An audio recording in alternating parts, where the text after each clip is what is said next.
Piliin mo ang Pilipinas. Paano piliin ang Pilipinas na grabe kamahal ang mga bilihin? Ha? Paano piliin yan? Na kaming mga construction worker, wala kaming dagdag sahod. Ha? Sa trabaho, meron. Maraming dagdag. Maraming dagdag sa amin na trabaho. Pero sa sahod, wala. Dagdag trabaho. Pag dito sa Pilipinas, pag marami kang alam, maraming trabaho ang idadagdag sa trabaho sa'yo. Pero sa sweldo, wala. Tapos grabe pa ang mahal ng bilihin. Ha? Tapos sabihin, pipiliin mo ang Pilipinas. Paano pipiliin natin ang Pilipinas? Ha? Pati bigas, napakamahal. Ha?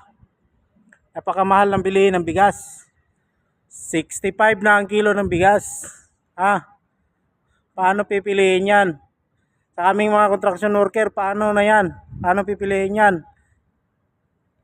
Kaya nga maraming mga construction worker na nandun sa ibang bansa eh. Nandun nag-abroad eh. Pinili nilang mag-abroad kasi doon sa ibang bansa, malaki ang sahod.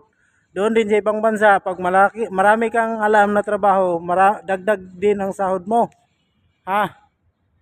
Dito sa Pilipinas, pag marami kang alam na trabaho, maraming dagdag na trabaho pero sweldo wala. Ha? Ano sabihin mo na pipiliin ang Pilipinas? Ha? Real talk, pipiliin mo ang Pilipinas. Paano pipiliin yan? Ha? Paano pipiliin ang Pilipinas? Ha? Pati sahod wala, walang dagdag. Ang nagdagdag lang yung mga bilihin, napakamahal. Mahal ng bilihin.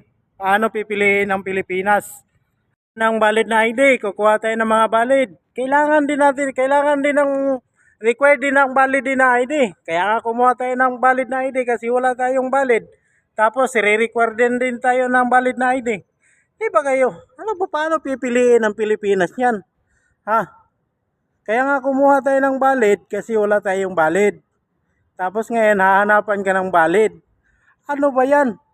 Pipiliin mo ang Pilipinas. Paano piliin yan?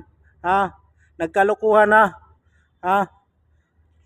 Ultimo kukuha ka ng mga valid. Kailangan mo rin ng valid na ID. Kaya ka nga kumuha ng valid kasi wala kang valid pero hanapan ka rin ng valid. Tapos pag mag-apply ka rin ng trabaho, kailangan din ng experience. Kaya ka nga nag-apply ng trabaho kasi wala ka pang experience. Tapos hanapan ka rin ng experience. Ay nako na lang.